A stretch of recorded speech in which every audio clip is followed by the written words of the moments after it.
Assalamualaikum warahmatullahi wabarakatuh. Alhamdulillah rabbil alamin. Hamdan katsiran tayyiban mubarakan fihi. Allahumma rabbana lakal hamdu kama yanbaghi li jalalika wajhikal karim wa 'azimi sultanik. Allahumma shalli wa sallim wa barik ala Muhammadin nabiyil ummi wa ala azwajihi ummahatil mu'minin wa ala dzurriyyat tahirin wa ala jami'i sahabatil akhyar wal mayamin wa ala man sara ala nahjihi wastanna bi sunnatihi ila yaumiddin, amma ba'd. Qala azza wa jalla a'udzu billahi minasyaitonir rajim. Bismillahirrahmanirrahim. Infiru khifafan wa thiqala wajahidu bi amwalikum wa anfusikum fi sabilillah dzalikum khairul lakum in kuntum ta'lamun. Wa qala rabbuna azza wa jalla wa huwa alladhi arsala rasulahu bil huda wa dinil haqq liyudhhirahu 'ala ad-dini kullihi wa kafa billahi syahida. Yang saya hormati dan saya muliakan para tuan-tuan guru, para asatidz, imam dan bilal, tokoh-tokoh masyarakat, bapak-bapak, ibu-ibu, hadirin jamaah majelis ilmu yang saya hormati dan saya muliakan. Syukur alhamdulillah kita diberi kesempatan kesehatan untuk bermudzakarah, bermuwajahah pada malam ini, yang mudah-mudahan dari kisah-kisah atau peristiwa yang terjadi yang merupakan potret kehidupan yang paling ideal yang Allah suguhkan, itu adalah sirah nabawiyah, di mana kita bisa mengambil satu segmen atau beberapa fragmen dalam kisah-kisah atau peristiwa tersebut. Selalu ada hikmah, pelajaran dan iktibar yang luar biasa. Dan saat ini kita akan bicara tentang satu perang yang namanya Ghazwah Tabuk. Ghazwah itu perang, Tabuk itu tempat.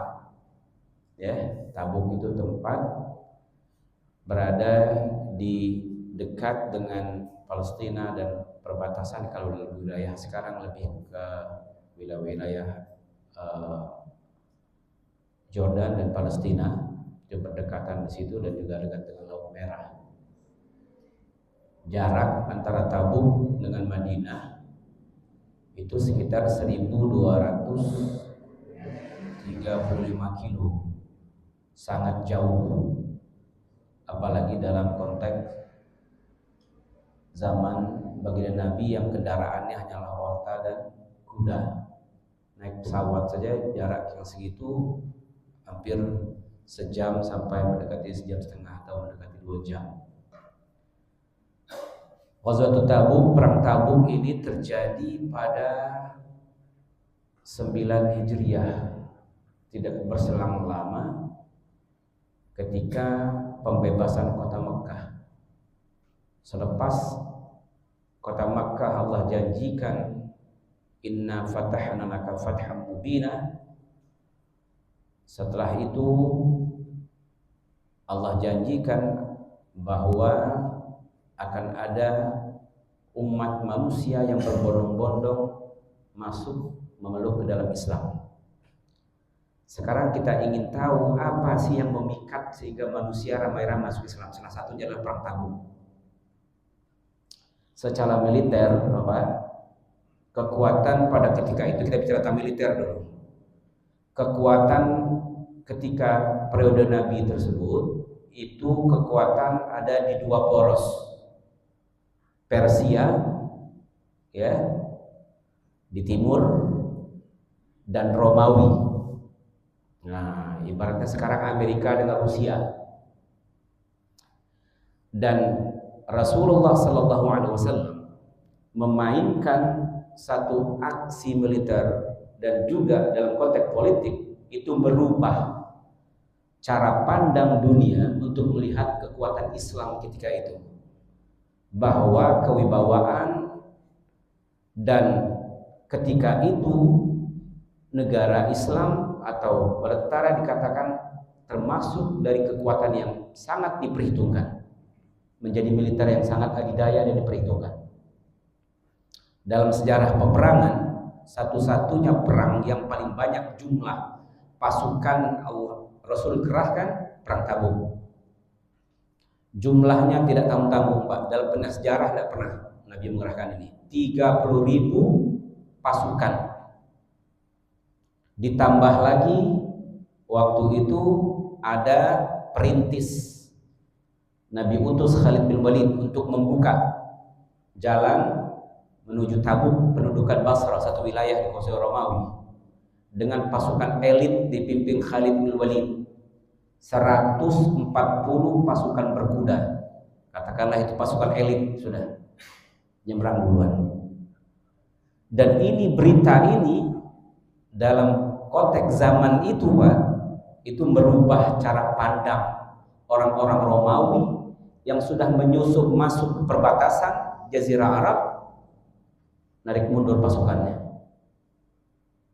Dan ini saya katakan salah satu kewibawaan yang Nabi tunjukkan secara politik, secara militer, sehingga yang duailian, ya, negara-negara kecil ini, pemimpin-pemimpin, ada ketua suku, rasul kaum apa segala macam ini, mau tidak mau mengakui kekuatan umat Islam ketika itu. Itu salah satu faktor yang memang mendorong orang berbondong-bondong masuk ke dalam Islam, karena begitu kuat dan dahsyatnya pengaruh Islam ketika itu. Di samping itu memang ada orang yang ingin memeluk Islam, tetapi karena masih dikuasai oleh pemuka-pemuka yang munafik atau orang-orang yang kafir, tertindas. Setelah adanya penaklukan kota Mekah dan juga beberapa perang Taif, perang Hawazin, perang Hunain, langsung kita perang Tabuk, ini semakin menunjukkan kewibawaan umat Islam ketika itu, sehingga mereka ketika kekuasaan sudah tidak ada lagi, mereka memeluk budaya Islam. Ini kita lihat dari kacamata politik dan militer. Namun lebih daripada itu, ada beberapa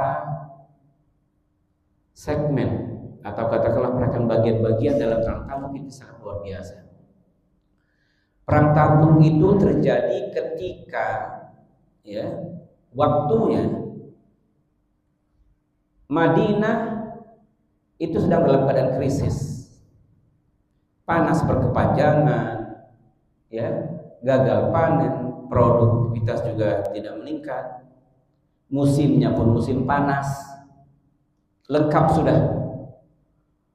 Tetapi ada perintah dari Allah Subhanahu wa taala, infiru khifafan wa thiqala. Keluar dan pergilah berperang dalam keadaan ringan ataupun berat. Wajahidu bi amwalikum wa anfusikum fi sabilillah. Berjuanglah kalian di jalan Allah. Instruksi ini Nabi perintahkan kepada seluruh umat Islam yang ada di sana itu, setiap individu untuk memberi sumbangan logistik keperluan perang Tabuk. Nabi menyebutkan, man jahaza jaisal usrah falahul jannah, atau adkhalallahu jannah. Siapapun yang ikut terlibat mempersiapkan logistik pasukan usrah namanya. Begitu sulitnya ketika itu, jauhnya jarak 1200 kilo itu bukan dekat, Pak. Jalannya itu sampai kalau ditempuh cepat pun 25 hari itu tidak kemana itu. Dari ketika zaman itu. Jadi perlu pembiayaan yang sangat besar. Nabi menyuruh menyumbang semua. Nah, inilah Allah abadikan ada beberapa hal yang terjadi. Yang orang munafik di situ Allah menjelaskan yang munafik, menonjolkan kemunafikannya. Orang mukmin justru menunjukkan keimanannya semakin kuat. Bahkan ada yang sekelompok orang mukmin, 3 orang yang terprovokasi seperti Ka'ab bin Malik, ya, kemudian Hilal bin Utbah, 3 orang lah pokoknya yang terprovokasi sehingga tidak mau ikut perang, tidak ikut perjalanan ke Tabuk. Semua orang berlomba-lomba. Allah abadikan, laqad taballahu 'alan nabiyyi wal muhajirin wal ansar alladzina tabauhu fi sa'atil usrah min ba'di kada yazighu qulubu fariqin minhum thumma taba 'alaihim innahu bihim laraufur rahim. Sesungguhnya Allah telah memberikan pengampunan kepada Nabi dan kepada orang Muhajirin dan Ansar yang menyertai Nabi sa'atil usrah, pada masa yang sangat sulit. Usrah itu sulit, ekonomi lokal lagi tidak stabil, sudah ada tekanan militer dari luar yang isu-isunya beredar bahwa pasukan ini sudah memasuki kota Mekah. Wah, itu serius itu, ya. Kota Mekah baru saja ditaklukkan. Karena bahkan Nabi membuat pengumuman kota Mekah itu adalah negeri yang Allah haramkan. Disuruh diberitakan orang-orang musyrik, Hubal, Lata, Uzza dihancurkan, semuanya ini dibersihkan. Isu yang beredar demikian. Maka Nabi mengarahkan, memberikan satu-satu instruksi. Setiap orang mukmin wajib ikut serta memberi sumbangan, khifafan wa thiqala. Sejam ini sekitar dayo, yang telah banyak dikit-dikit, namun semuanya ikut. Ya, ada beberapa fragmen di situ yang kita lihat. Kita lihat seperti seorang sahabat yang tokoh-tokoh yang merupakan sangat luar biasa. Walaupun dia tidak ikut perang Tabuk karena dapat uzur dari Nabi Sallallahu Alaihi Wasallam, Sayyidina Utsman radhiyallahu anhu. Sayyidina Utsman memberikan sumbangan 400 onta, 200 kuda perang, dan 200 dirham. Jumlah yang sangat fantastis, Pak. Ditukar dengan duit kita sekarang saja 400 onta itu banyak. Nggak usah cerita zaman dulu, sekarang nih. Ada enggak kita nih punya 400 onta di antara kita? Jadi jangan menganggap bahwa sahabat Nabi itu hidup dalam kesusahan, tidak. Mereka adalah orang yang kaya memilih hidup sederhana. Mereka adalah orang yang miskin, tidak berpunya, tetapi tidak bermentalitas pengemis. Itu sahabat Nabi, keistimewaan mereka. Kaya, tetapi memilih hidup sederhana. Kalau misalnya tidak mampu untuk makan karena ada kata duit, itu biasalah. Tapi ada duit banyak, berlimpah ruah. Sayyidina Utsman itu dikatakan oleh istrinya ketika beliau terbunuh, kalian telah membunuh seseorang yang malam harinya dihidupkan dengan Al-Quran dan pada siang harinya tidak pernah kenyang perutnya oleh makanan. Artinya selalu berpuasa, menjamu para tamunya dengan kemegahan. Ketika dia memilih makan hanyalah roti kering dan beberapa sendok keju dan asal madu. Berarti sangat sederhana sekali. Orang yang kaya tapi memilih hidup sederhana. Sayyidina Abu Bakar lagi tidak tanggung-tanggung, seluruhnya dia sumbangkan. Kan dia tahu Nabi Sallallahu Alaihi Wasallam menyebutkan siapapun yang terlibat mempersiapkan berdonasi untuk membantu logistik perang Tabuk ini, Allah sediakan surga. Seluruh hartanya. Sehingga Nabi bertanya, ma abqaita li ahli? Sudah semuanya engkau sumbangkan ya Abu Bakar? Untuk istri, anak dan istrimu apa? Abqaitu lahum Allah wa Rasulah. Keteguhan dan keyakinan Abu Bakar, aku tinggalkan, aku sisakan untuk mereka Allah dan Rasulnya. Subhanallah. Ini kita bicara tentang manusia-manusia yang sangat luar biasa. Sayyidina Utsman separuh, Sayyidina Umar bin Khattab separuh dari hartanya. Abdurrahman bin Auf 8.000 dinar. Dinar itu duit emas, Pak. 1 dinar itu ukurannya 3,4 gram kalau tidak salah. Kalilah 1.000, berarti setengah karung emas. Itu paling dikit gitu. disumbangkan. Sahabat-sahabat yang tidak mampu nih, ada yang mendatangkan korma, ada yang membawa sekarung, ada yang ya, ada yang semampunya. Para wanita-wanita dan para sahabiat juga menyumbangkan perhiasan mereka, semuanya berkumpul memberikan sumbangan. Begitu luar biasanya seruan yang pertama yang terjadi pada Sayyidina Utsman. Karena Utsman langsung secara responsif memberikan bantuan. Apa Nabi sallallahu alaihi wasallam menunjukkan keistimewaan Sayyidina Utsman? Ma darra Utsman ma amila ba'da al-yawm.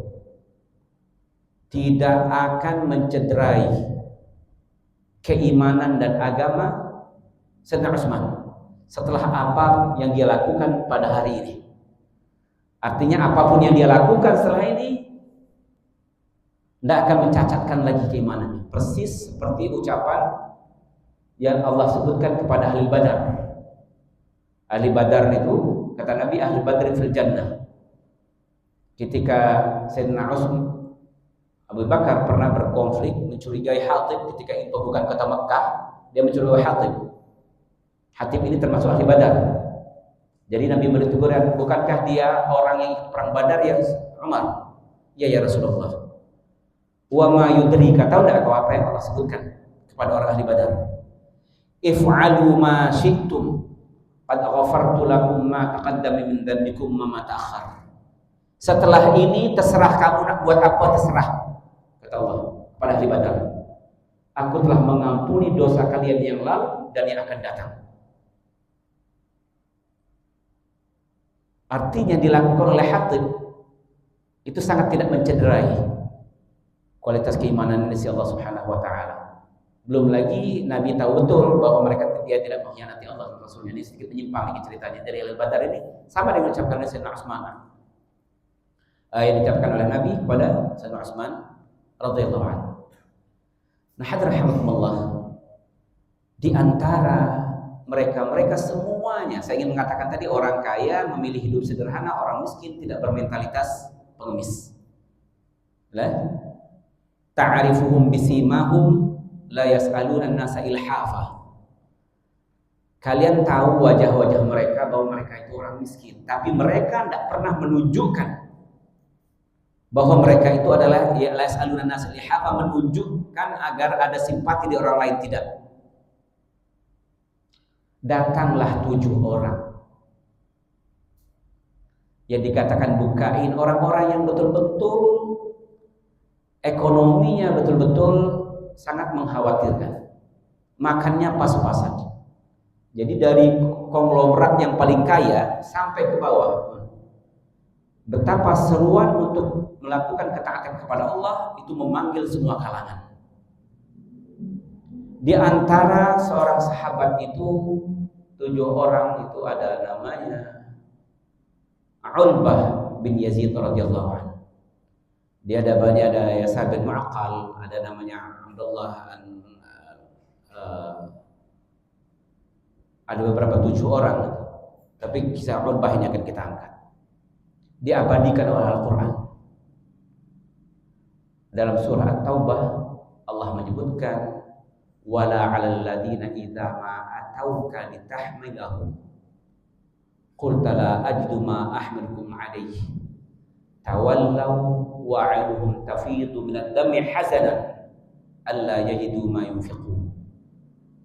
Kewajiban untuk memberikan bantuan logistik, donasi kepada perang Tabuk ini Allah berikan keringanan kepada mereka yang sakit, yang kelurahan apa-apa, yang miskin apa-apa. Nah, wa 'alal ladzina idza ma atauka, khusus juga kepada orang yang mendatangi. 7 orang itu datang, orang-orang miskin semua ini, cuma ada baju di badan.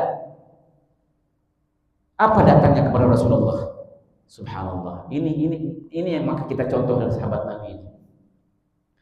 Begitu ingin dilibatkan dalam berjuang Allah Subhanahu wa taala, karena perintahnya infiru khifafan wa thiqala, ringan ataupun berat, apapun yang kamu miliki sumbangkan untuk perang ini. Mereka datang kepada Rasulullah bertanya, ya Rasulullah, idza ditahmilahu, minta kira-kira tugas kami ini apa? Apa yang perlu kami berikan? Ya, Rasulullah menyebutkan la ajidu ma'ahukum alaihi. Nampaknya tidak ada yang harus dibebankan kepada kalian. Apa bersumbangan? Makan saja susah orang tujuannya. Lantas apa yang terjadi? Rahimahullah. Al-Quran mengisahkan sangat indah. Tawallau wa'aduhum tafidu minad dam'. Mereka pergi meninggalkan Nabi, langsung bercucuran air mata, menangis merintih. Merintih kemiskinannya? Tidak. Tidak merintih kemiskinannya, tidak. Kepapaan anak terbatasnya, tidak. Tapi hazanan alla yajidu ma yunfiqun. Mereka sedih, ya Allah. Da'adonian yang kita miliki dapat untuk diikut sertakan untuk nyumbang, sementara semua orang nyumbang. Yang membuat mereka sedih itu lantaran tidak bisa memberikan sumbangan, bukan soal miskin, bukan. Jadi beda, halnya berbeda. Kita yang menyebutkan mereka itu mental memang miskin, tapi tidak bermental pengemis. Mereka menyodorkan jiwa dan raganya, menawarkan kepada Nabi, kira-kira apa ya Rasulullah bagian kami kira-kira. Nabi melihat, oh enggak ada. Karena Nabi tahu ini adalah orang mendapatkan rukhsah, mendapatkan keringanan dari Allah untuk tidak memberikan apa-apa. Walaupun seruannya itu adalah infiru khifafan wa thiqala. Beri sumbangan sedikit ataupun ringan ataupun berat, banyak segala macam, ya. Maka hadrahamakumullah, dalam puncak kesedihannya itu Ulbah bin Yazid radhiyallahu anhu bermunajat pada malam hari kepada Allah Subhanahu wa taala. Apa doanya? Kalau dalam bahasa kita, ya Allah, kaya dan miskin, berada atau tidak, itu adalah takdir yang kau tetapkan kepada seluruh manusia. Yang aku tidak pernah komplain tentang itu, tidak. Itu ada garis takdir, dan itu ada hikmah yang kau berikan. Tapi ya Allah, Rasulmu melalui seruanmu, Rasulmu menyuruh kepada kami, menghimbau kepada kami untuk ikut memberi sumbangan. Nah, sumbangan artinya dalam bahasa yang lain kita sedekah. Aku tidak memiliki apapun yang ingin kusumbangkan, ya Allah.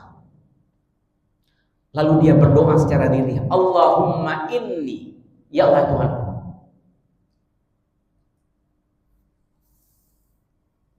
atasaddaq, ya Allah, aku menyumbangkan, aku bersedekah sekarang, ya Allah. Dengan apa? Biman zalamani, atas orang-orang yang telah melakukan kezaliman kepada aku. Fi mali aw 'irdi, yang menyangkut tentang harta ataupun nama baik. Artinya bahasanya begini, kalau kita terjemahkan, ya Allah, sekarang aku sedekahkan. Jika ada orang yang menyakiti, melakukan kezaliman, menyakitiku selama ini, maka kalau itu bisa dijadikan sedekah, sumbangan kepada Allah untuk menunjukkan ketaatanku dalam peperangan ini, ya Allah, itulah sedekah.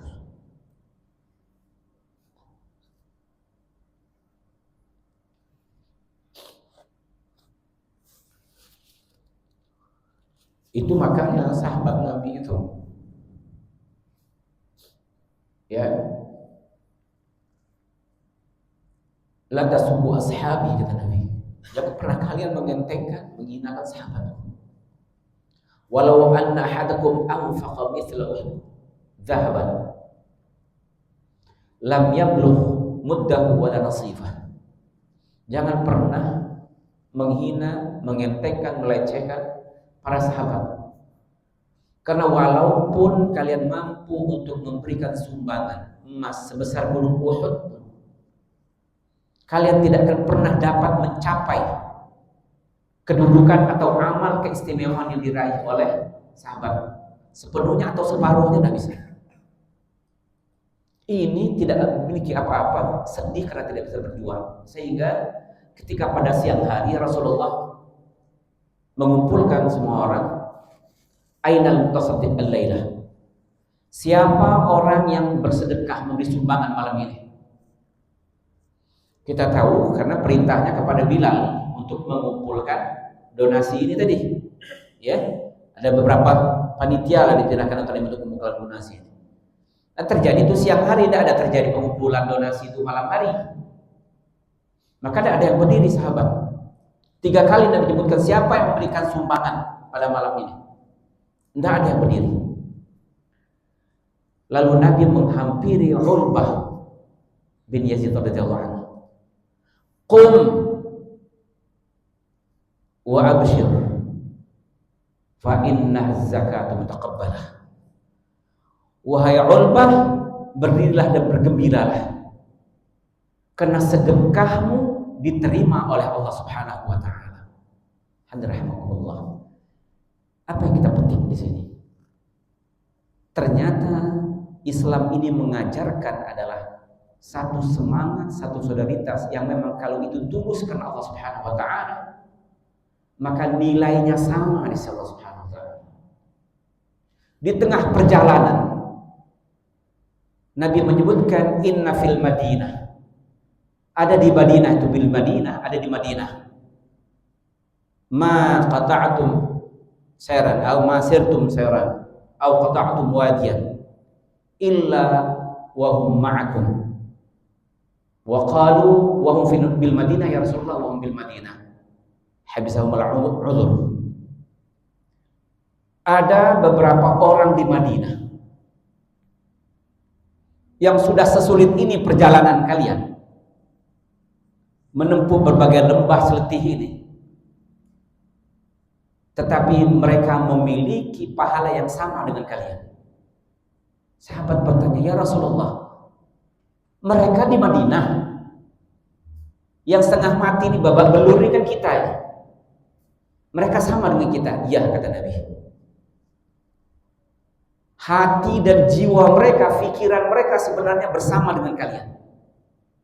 Kalaulah bukan alasan yang memaksa, uzur, habisahumul uzur, itu adalah mereka terperangkap dengan uzur, tidak mampu untuk ikut berjuang bersama dengan kalian.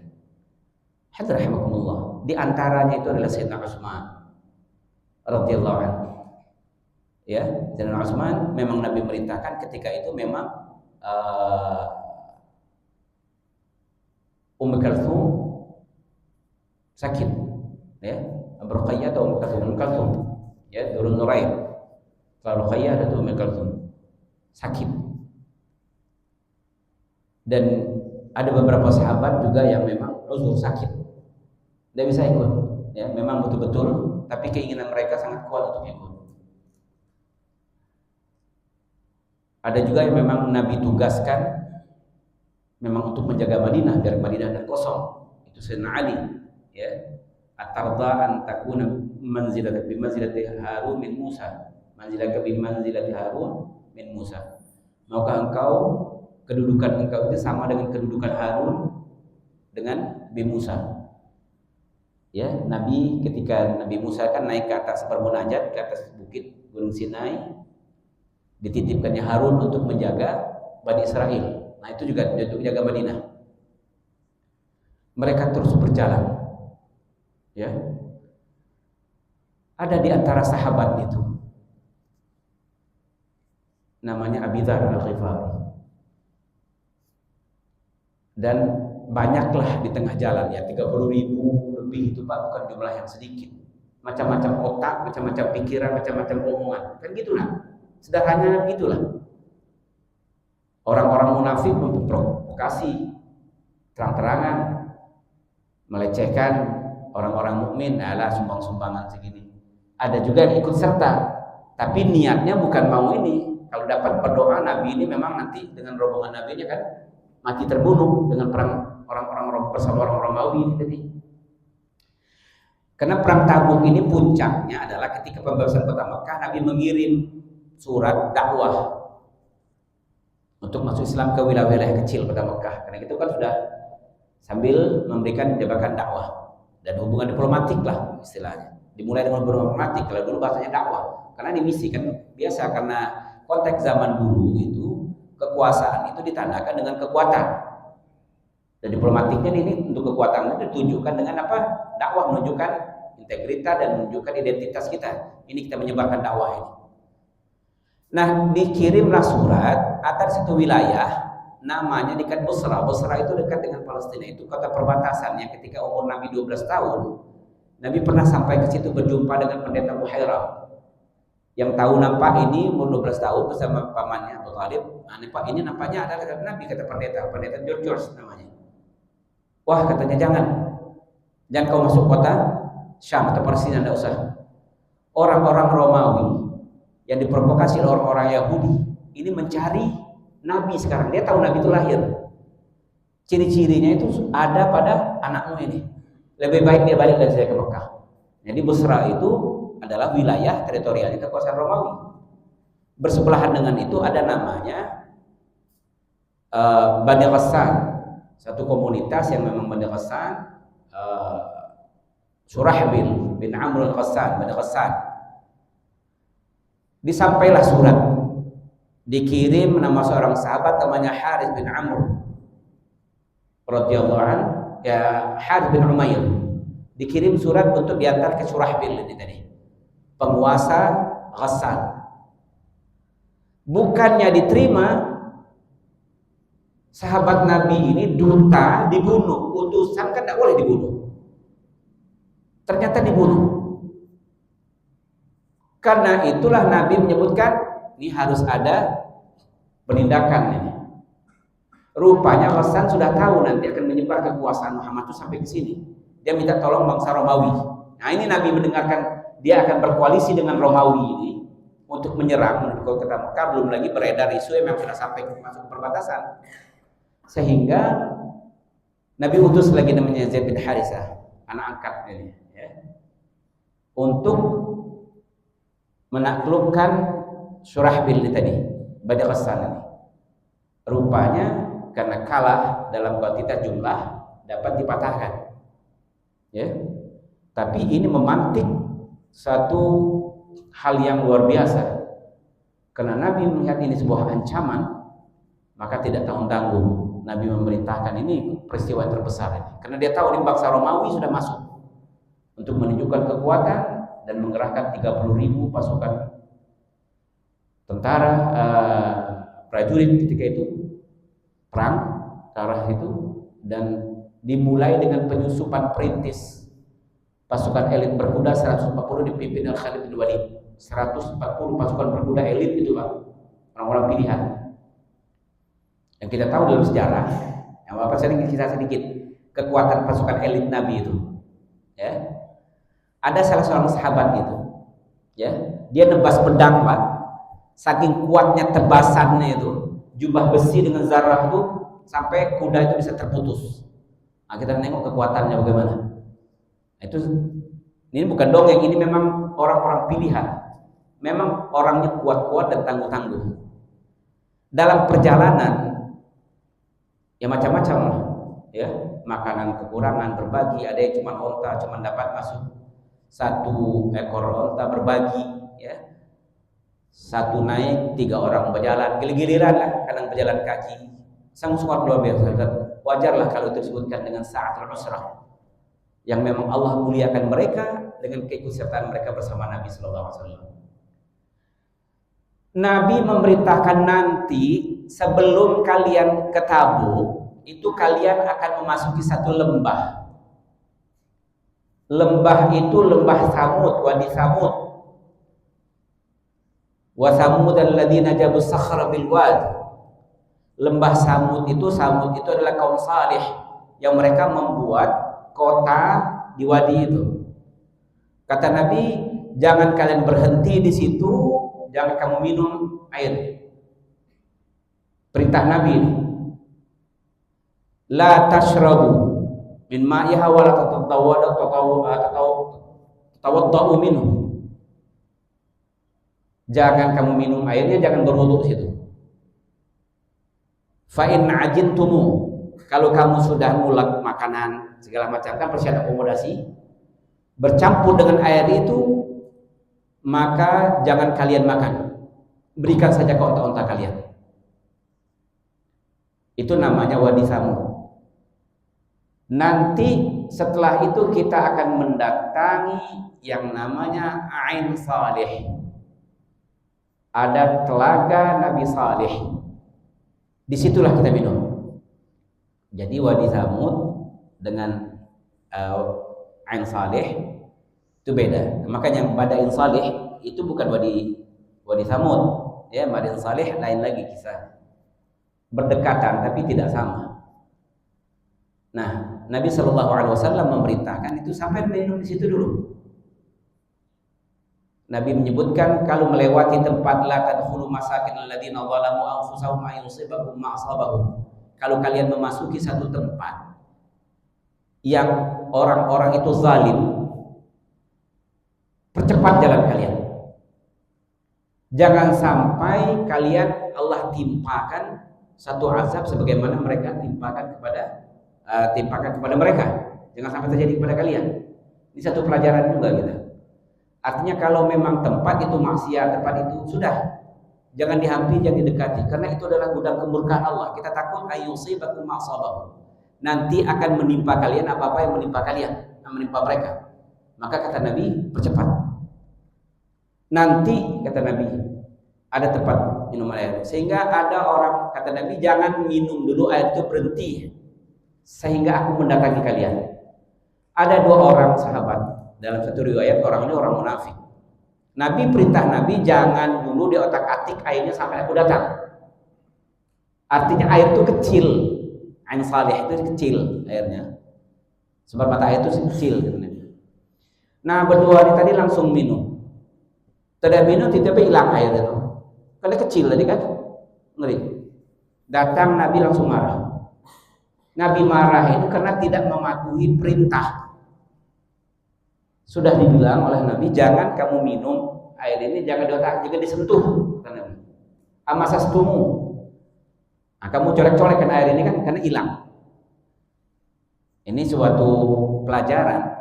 Orang yang melanggar perintah Nabi itu ada ternyata orang munafik, bukan para sahabat yang ini. Karena sahabat tidak berani melanggar perintah Nabi Sallallahu Alaihi Wasallam. Sehingga di situ Nabi menunjukkan Allah keluarkan mukjizat kepada Nabi Sallallahu Alaihi Wasallam. Dibukalah air itu, dan ketika itu juga karena dalam tarik apa segala macam memang Allah turunkan hujan sehingga terpenuhi akomodasi para sahabat untuk mempersiapkan perang Tabuk.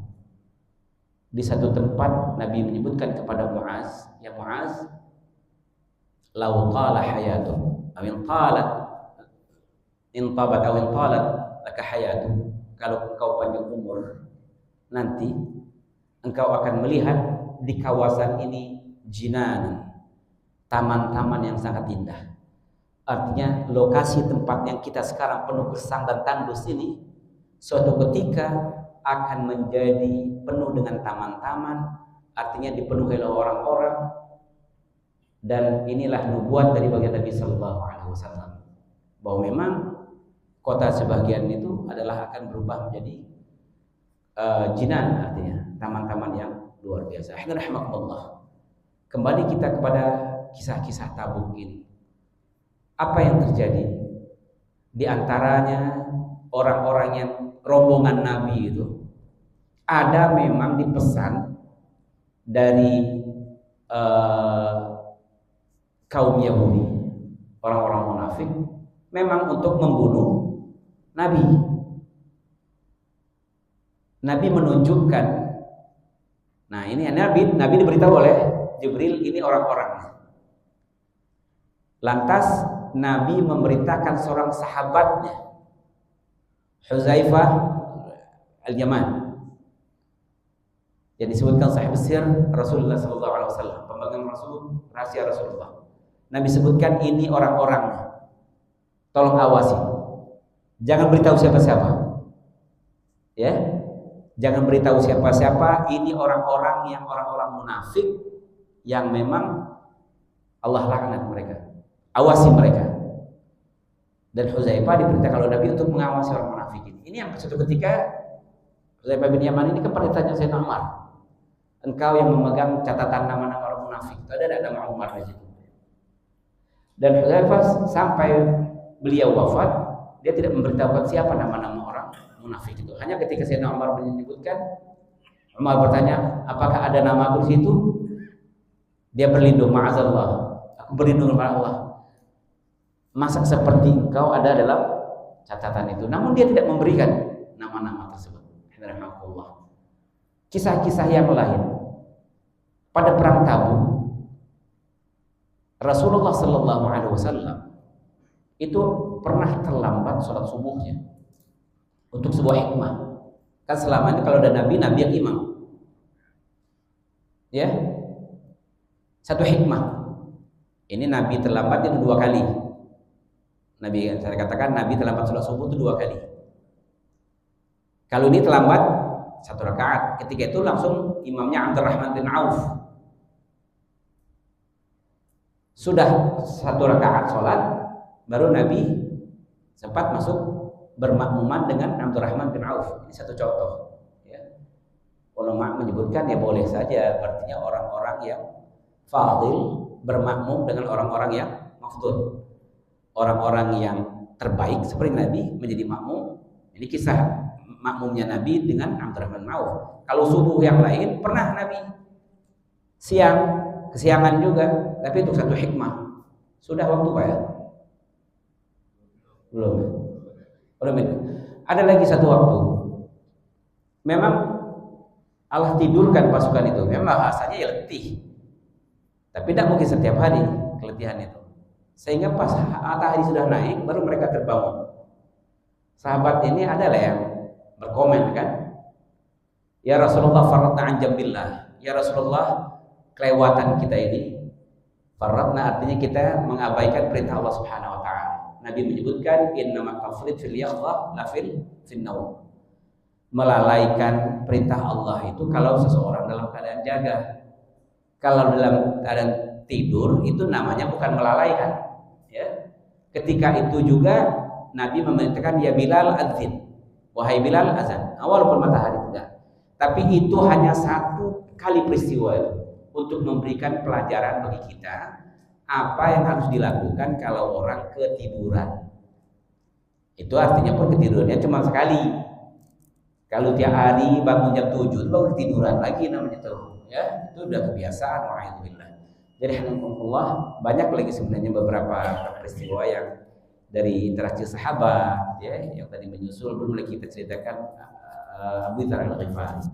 Insyaallah dalam suatu kesempatan nanti kita akan perpanjang lagi beberapa iktibar yang dapat memberikan pelajaran bagi kita.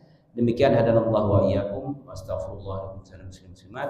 Subhanallah bihamdika asyhadu an la ilaha illa anta wa astaghfiruka wa sallallahu alaihi wa ala alihi wa sallam. Aqulu qawli hadza wassalamu alaikum warahmatullahi wabarakatuh.